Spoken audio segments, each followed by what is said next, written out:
अस्सलाम वालेकुम। आजकल चूँकि बरसात का सीज़न चल रहा है और बरसात के मौसम में साँप वग़ैरह अपने बिलों से बाहर आ जाते हैं, जिसकी वज़ह से बहुत ज़्यादा लोगों को स्नेक बाइट या साँप के डसने का खतरा या अंदेशा होता है। तो इसलिए आज आपको स्नेक बाइट की फ़र्स्ट एड के बारे में बताएँगे, यानी कि साँप काट ले तो आपने इसकी फ़र्स्ट एड क्या करनी है। बेसिकली 3-4 किस्म के साँप जो होते हैं वो ज़्यादा पाकिस्तान या एशिया में पाए जाते हैं, जो कि ज़्यादा ज़हरीले होते हैं, जैसे कि कोबरा वगैरह हो गया, रस्सल हो गया, वाइपर या क्रेट। इसके अलावा और भी पाकिस्तान में 70 से 80 अक़साम के साँप पाए जाते हैं, लेकिन ज़्यादातर जो होते साँप होते हैं वो ज़हरीले नहीं होते। सिर्फ़ 4 या 5% जो साँप होते हैं वो ज़हरीले होते हैं। इसलिए अगर आपको या आपके किसी अज़ीज़ को साँप ने काट लिया तो आपने पैनिक नहीं होना, यानी कि परेशान नहीं होना। और साथ आपने कोशिश करना है कि जिस एरिया पे विक्टिम को साँप ने काटा है, उसको कोशिश करें कि उस एरिया से किसी सेफ एरिया में लेकर जाएँ, ताकि दोबारा उसको स्नेक बाइट का खतरा ना हो।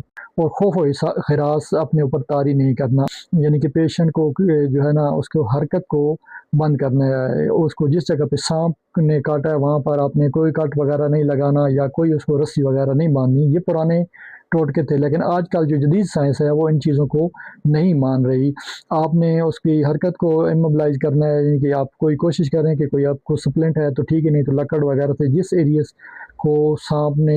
जिस एरिया पे सांप ने काटा है वहाँ पे आपने लकड़ वगैरह बांध के उसको इमोबिलाइज़ कर देना, यानी कि उसकी हरकत को कम से कम करना है, ठीक है। उसके बाद आपने पेशेंट को रीअश्योर करना है, यानी कि उसको तसल्ली देनी है और उसको बताना है कि पाकिस्तान में मैक्सिमम सांप ऐसे होते हैं, 95% सांप ऐसे होते हैं जो कि जहरीले नहीं होते। तो आप परेशान ना हों, इंशाल्लाह आपको कुछ भी नहीं होगा। इसके साथ आपने 11 22 को फ़ौरन कॉल करनी है, क्योंकि इसका टेस्ट होता है होल ब्लड काउंट।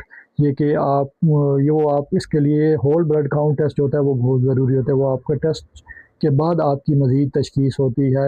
इसके साथ पीटी-पीटीटी टेस्ट होता है। ये दोनों टेस्ट आपका जो भी करीबी नज़दीकी हॉस्पिटल है उससे आपके टेस्ट होंगे, और उसके बाद आपकी जो होल ब्लड काउंट टेस्ट है उसमें आपको पता चलता है कि इस पेशेंट के जो खून में ज़हर के असरात हैं या नहीं हैं। तो ये टेस्ट ज़रूरी होती है। अगर इसकी जो है ना टेस्ट में कोई इस तरह का मसला आ रहा है तो फिर इसके लिए एंटी स्नेक वेनोम वैक्सीन होती है, वो आपका जो भी करीबी नज़दीकी सरकारी हॉस्पिटल है या हर हॉस्पिटल में ईज़िली अवेल होती है। तो वो अगर आपका डॉक्टर मुतल्लिका ज़रूर समझता है तो वो उसकी वैक्सीनेशन बर वक़्त की जा सकती है। लेकिन इसकी फ़र्स्ट एड आप ज़्यादा से ज़्यादा इसकी आईवी लेन मेंटेन कर सकते हैं, इसको इमोबिलाइज़ कर सकते हैं, उसकी हरकत को कम कर सकते हैं, साथ उसको रीअश्योर यानी कि उसको तसल्ली दे सकते हैं और ज़्यादा से ज़्यादा आईवी लेन मेंटेन कर सकते हैं। इसके साथ आपने कुछ नहीं करना, उसको आपने फ़ौरन नज़दीकी हॉस्पिटल में शिफ्ट करना है, ताकि उसके जो ज़रूरी टेस्ट हैं, होल ब्लड काउंट और पीटी-पीटीटी के ये किए जाए, और उसके बाद उसकी जो भी ट्रीटमेंट है वो जल्द से जल्द शुरू की जाए। उम्मीद करता हूँ आपको ये वीडियो अच्छी लगी होगी। अगर ये वीडियो अच्छी लगी तो इसे लाइक, शेयर और सब्सक्राइब ज़रूर करें, ताकि इस तरह की मज़ीद वीडियोज़ आपको मिल सकें। दुआ में याद रखिएगा। अल्लाह हाफ़िज़। पाकिस्तान ज़िंदाबाद।